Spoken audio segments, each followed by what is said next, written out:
Hello students, welcome to AIMS India online classes. This is a chemistry session. Here we are discussing about the chapter changes around us.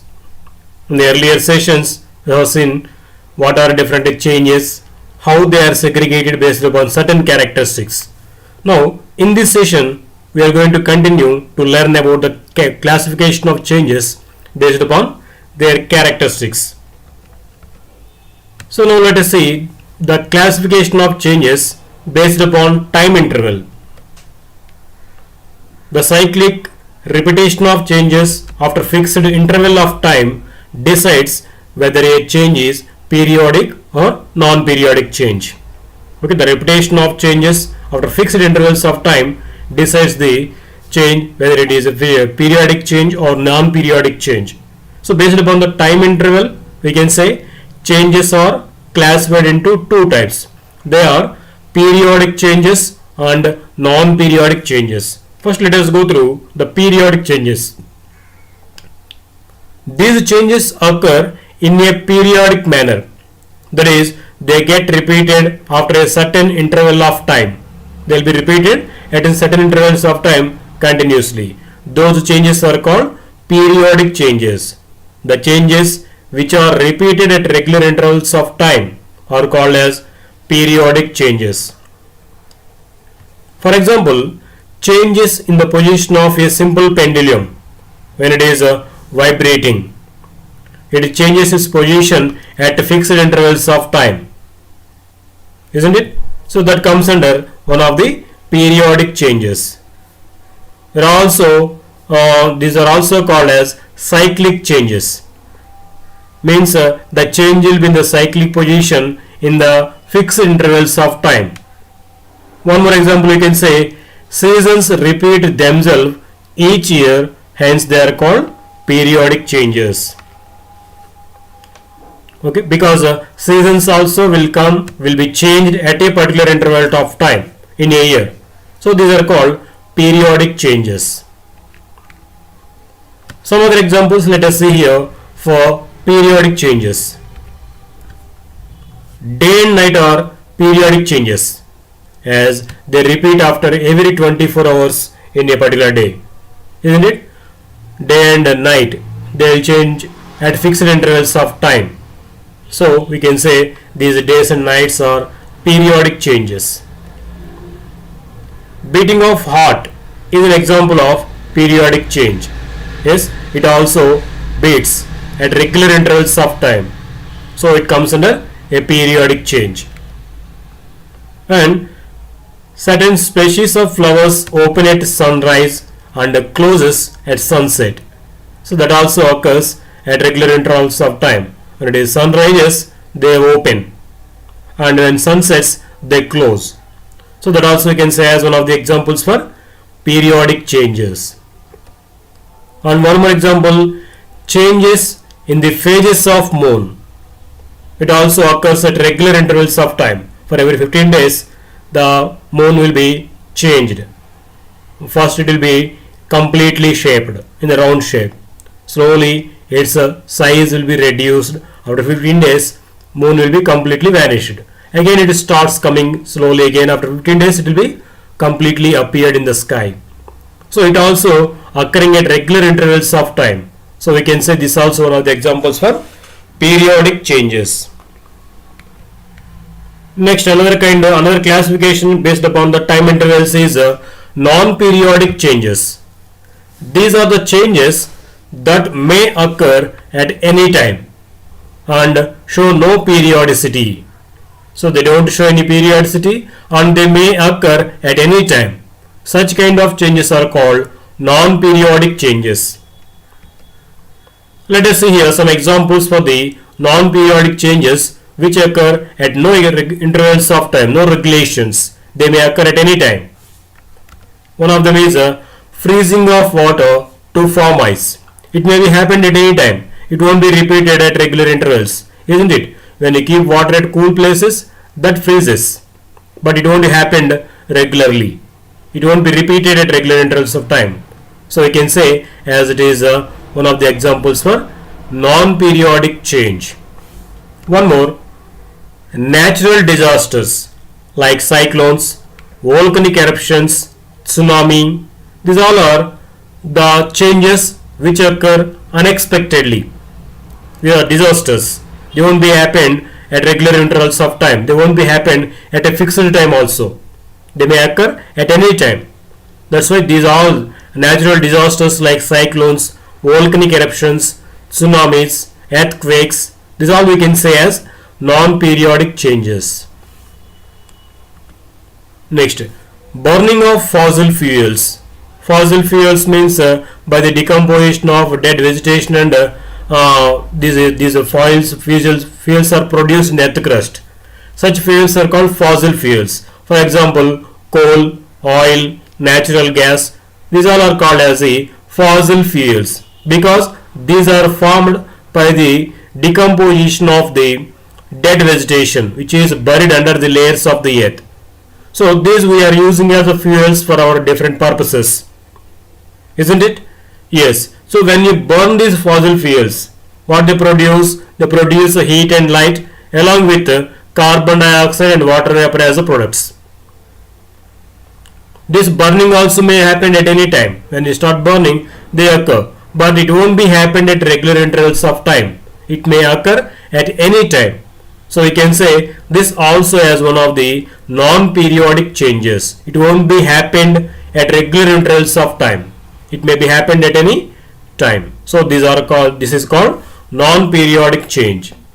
One more example: melting of glaciers. Yes, in the polar regions, water is in the form of solid ice because of very cool temperature there.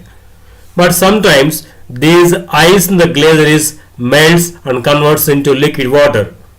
This also will not happen at regular intervals. It also may happen at any time without any prior notice, without any no priority, isn't it? So this also will be coming under non-periodic change. So those changes which are occurring at any time without any no priority, without priority, they are called non-periodic changes.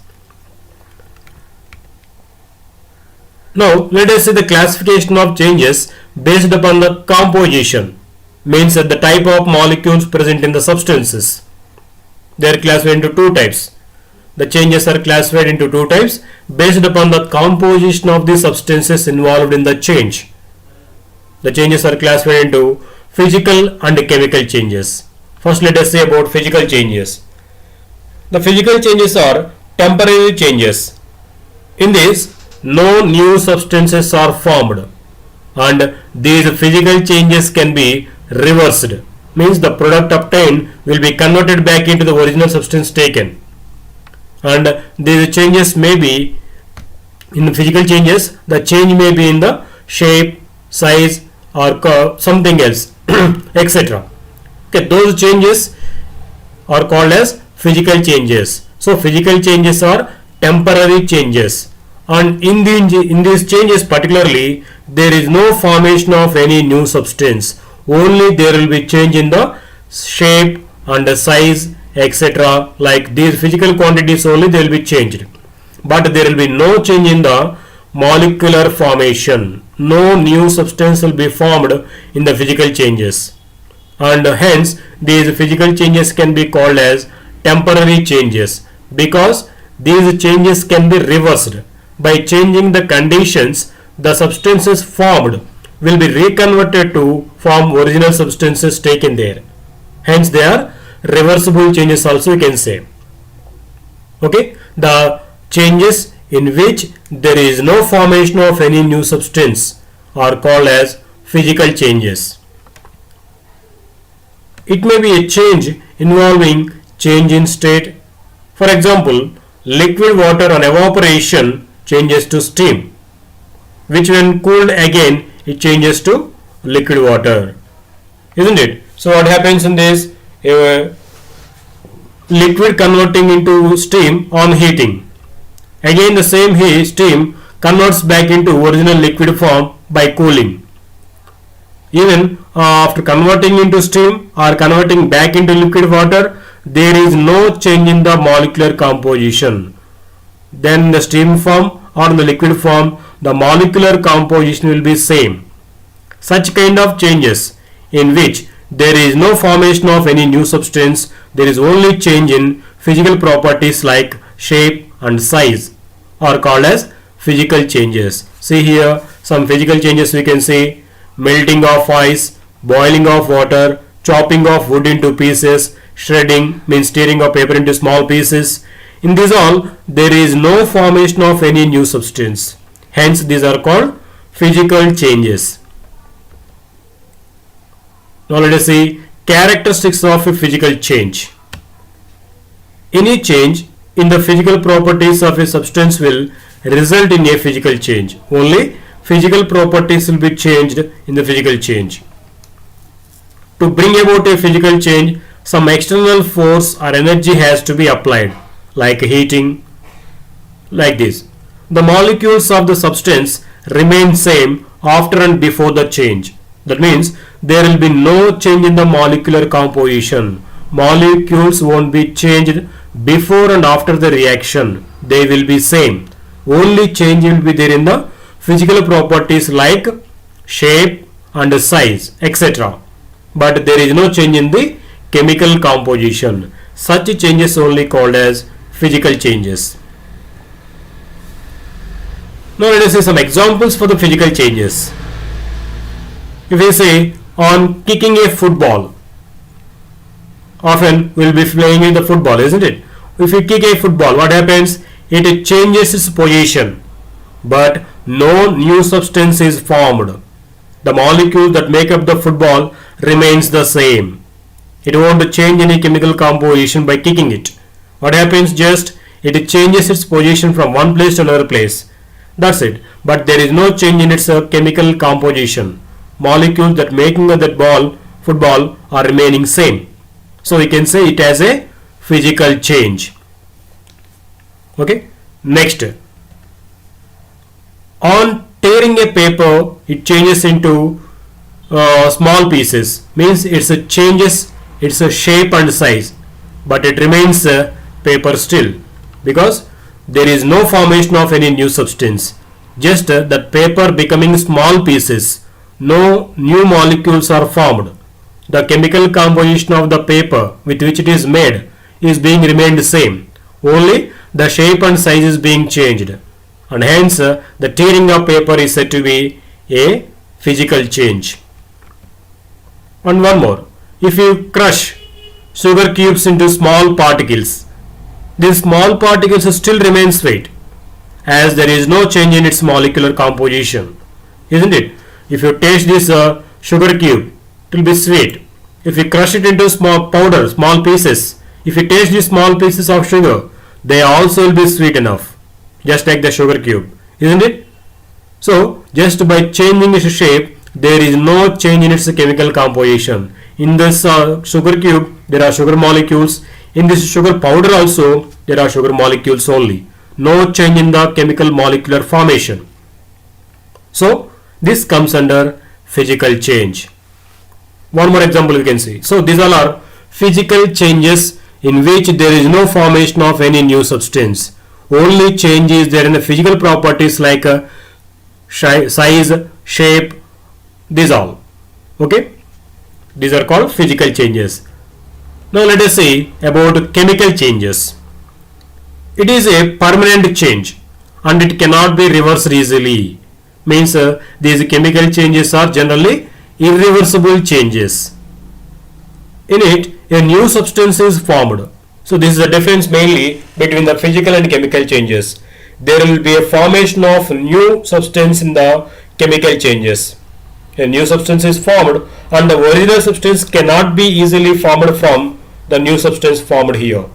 So by changing the conditions, the substances taken will be converted into new substances, and from those new substances formed, we cannot get back the original substance taken in the easy manner. Such kind of changes in which new substances are being formed are called as chemical changes. See here some examples are shown. Combustion. Combustion means burning of fuels like wood, this all. See here, wood logs are burnt. After some time, if we observe, there it remains with certain ash and coal, smoke, this all will be remained. From this all, we cannot get back the wood logs which we have taken at the starting, isn't it? So it is an irreversible change, and finally new substances are formed.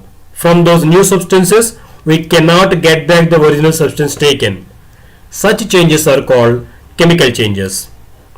Okay, and if you see here rusting, if you keep an iron article in the atmospheric air which is exposed to air for few days, after few days if we observe, there will be a brown color layer on the iron object that we call as rust. So this rust cannot be converted back into iron, just it can be removed, that's all, but we cannot convert this rust formed once into original iron there. So there, that rust is new chemical substance which is formed from iron. So as there is the formation of a new substance, this comes under chemical change. Okay, and digestion of food also. The food which we have taken in our stomach slowly converts into energy and other forms. So from those we cannot get back the food which we have taken, isn't it? New chemical substances are being formed. So it is a chemical change. In the similar way, photosynthesis also. What is photosynthesis? This is a process by which plants they prepare their food in their own. By absorbing carbon dioxide and water, they prepare their food in the leaves in the presence of sunlight. So there, the food prepared by these plants cannot be converted back into carbon dioxide and water in the reverse way. Will be done? No. So such changes in which there is formation of a new substance and that a new substance formed cannot be reversed to form original substances taken are called chemical changes. Okay. Now let us see the characteristics of these chemical changes. In chemical changes, the molecules of original substances undergo changes to form molecules of a new substance. Okay, in all the chemical changes, new substances are being formed from the substances which we have taken.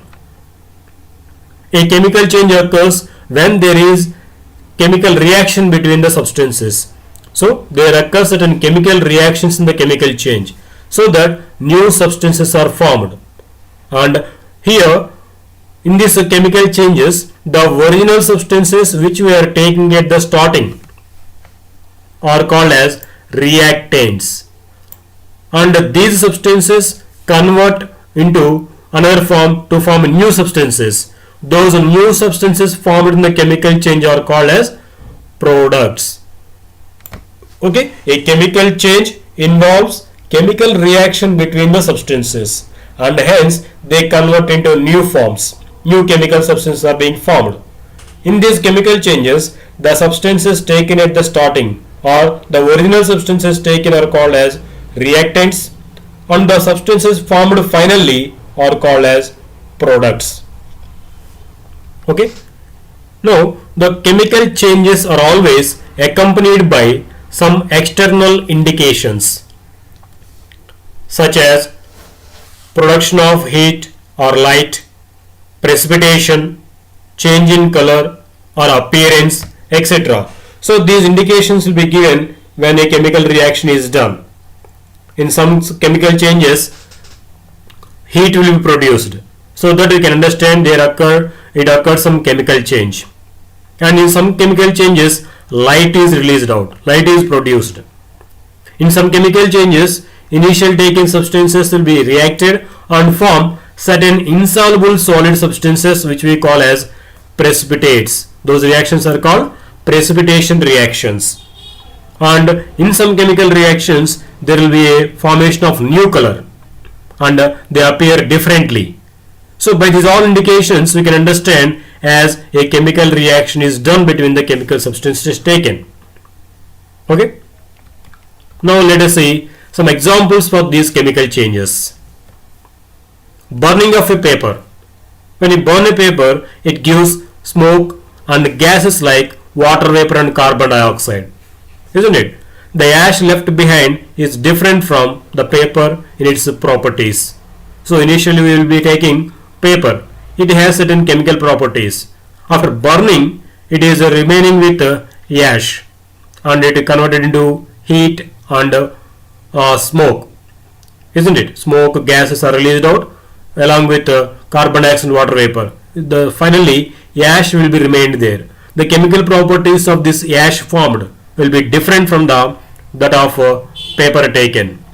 So we can say a chemical change is happened. See, we can see easily the change between the initial substance taken paper and the final product ash. It will be black in color, its shape will be changed, it cannot be reversed back to get paper. So this all indicates a chemical change happened here. Okay. Next one more example. One of the best examples of day-to-day life chemical changes is the process of photosynthesis. What happens in photosynthesis?